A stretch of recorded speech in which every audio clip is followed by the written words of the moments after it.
আমরা একটা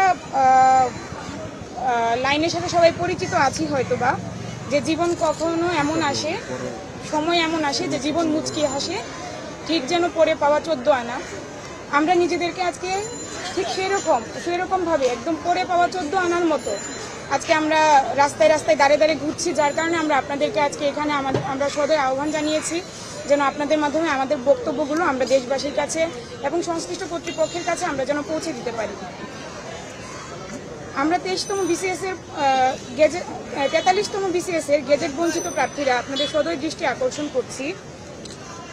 আপনারা জানেন আমাদের এই BCS এর প্রজ্ঞাপন সার্কুলার প্রকাশিত হয়েছিল 30 নভেম্বর 2020 তারিখ। সেই হিসেবে আমরা এই দীর্ঘ 4 বছরের অক্লান্ত পরিশ্রম ও অপেক্ষা শেষে 43তম BCS এর প্রতিটি ধাপ সততা ও সফলতার সাথে উত্তীর্ণ হয়ে 26 ডিসেম্বর 2023 সালে বাংলাদেশ সরকারি কর্ম কমিশন কর্তৃক 2163 জন 26টি ক্যাডারে সুপারিশপ্রাপ্ত হই।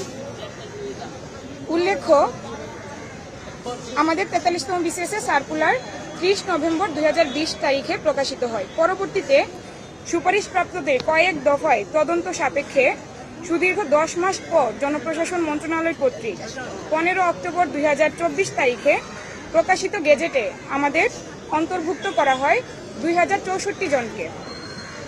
পরবর্তীতে এবং সেই গেজেটে আমাদেরকে জানানো হয় যে আমাদের নিয়োগ প্রদান করা হবে 17 নভেম্বর 2024।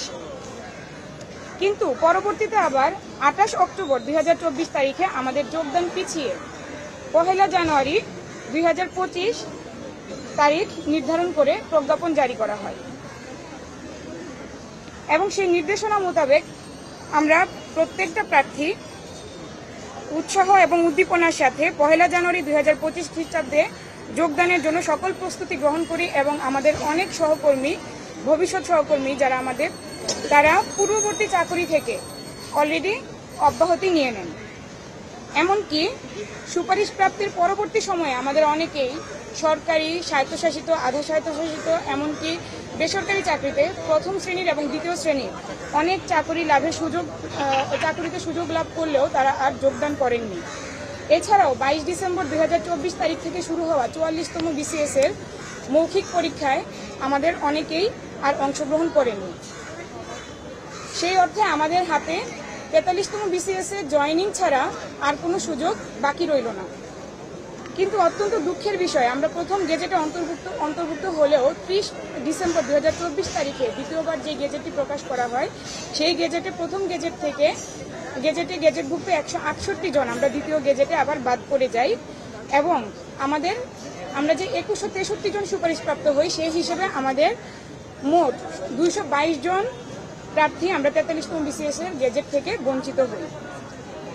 এমত অবস্থায় অধিকাংশ প্রার্থী চাকরি হারিয়ে বেকার হয়ে যাওয়ায় আমাদের এই যে 222 জন প্রার্থী এবং তাদের উপর নির্ভরশীল পরিবার সামাজিকভাবে হেয় প্রতিপন্ন, চরম হতাশাগ্রস্ত এবং দিশাহারা হয়ে পড়েছে। প্রিয় ভাই ও বোনেরা, জুলাই বিপ্লবের পথ ধরে বৈষম্যহীন বাংলাদেশ প্রতিষ্ঠার যেই লক্ষ্য তা পূরণে মেধা এবং যোগ্যতা ভিত্তিক সিভিল সার্ভিসের কোনো বিকল্প নেই।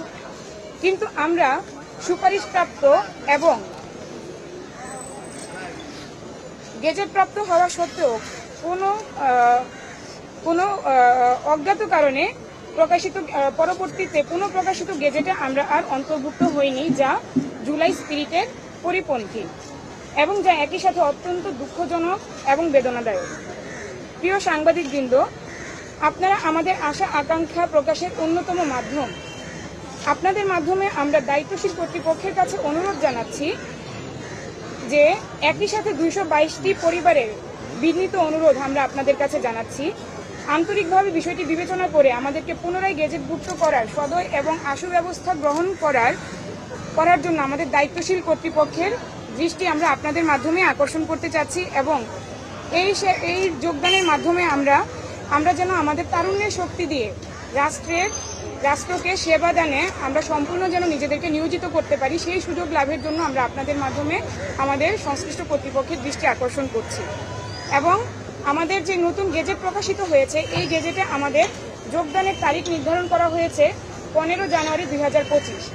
তাই আমরা যারা পূর্বে গেজেটেড ছিলাম এবং এখন আমরা গেজেটেড নই এমন 168 জন প্রার্থী ক্যাডার অফিসার সহ আমাদের সর্বমোট যে 222 জন আমরা বঞ্চিত হয়েছি। আমরা সকলেই চাচ্ছি যত দ্রুত সম্ভব আমাদেরকে গেজেটভুক্ত করে আমাদেরকে যেন 15 তারিখে সকলের সাথে আমাদের চাকরিতে যোগদানের বিষয়টি নিশ্চিত করা হয়।